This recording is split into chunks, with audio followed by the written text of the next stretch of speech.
দীর্ঘ 15 বছর যারা আমাদেরকে বাড়ি ছাড়া করেছিল, আজকে তাদের চোখে আঙ্গুল দিয়ে দেখিয়ে দিতে চাই আমরা কিন্তু এলাকা থেকে পালাইনি। যারা আমাদেরকে উৎখাত করতে চেয়েছিল, বাংলাদেশের 18 কোটি জনগণ তাদেরকে উৎখাত করেছে। আজকে একটা তাজা নিউজ, এ যাবত গোটা পৃথিবীর 21টি রাষ্ট্র শেখ হাসিনাকে নিষিদ্ধ করেছে। এখন কোন দেশে ঠাঁই পাচ্ছে না। সে মনে কিরোজ করেছিল জামাত শিবিরকে নিষিদ্ধ করলে তারা মাঠে ময়দানে নামবে, হত্যাযজ্ঞ চালাবে, এই অপপ্রচার চালিয়ে এই আন্দোলনকে তারা ব্যাহত করার চেষ্টা করেছিল।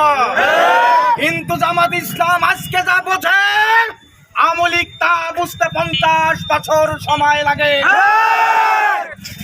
সম্মানিত বন্ধুগণ, রাজপথে দাঁড়িয়ে বেশি সময় নেব না।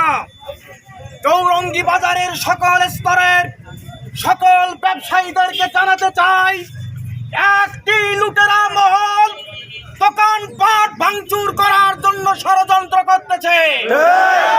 আমরা সারা রাত যাবত পাহারা দিয়ে আপনাদের ব্যবসা প্রতিষ্ঠানের নিরাপত্তা নিশ্চিত করতেছি।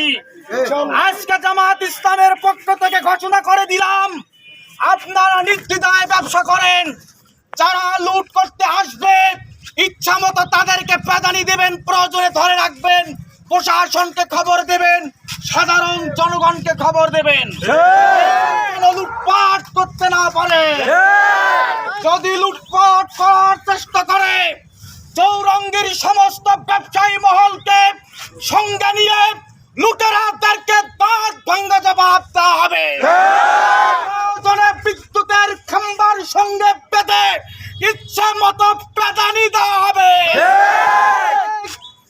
জামাত ইসলামের পক্ষ থেকে ঘোষণা হলো, আমাদের যত সংখ্যালঘু ভাই বোন রয়েছে, অমুসলিম ভাই বোন রয়েছে, তাদেরকে কেউ কোনো ক্ষতি করবেন না। নিজ নিজ জায়গা থেকে তাদের নিরাপত্তা দেবেন।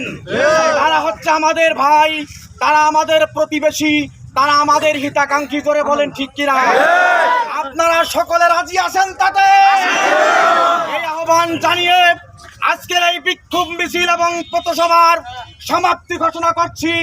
বাংলাদেশ জিন্দাবাদ, জামাত ইসলামী জিন্দাবাদ, ইসলামী ছাত্র শিবির জিন্দাবাদ।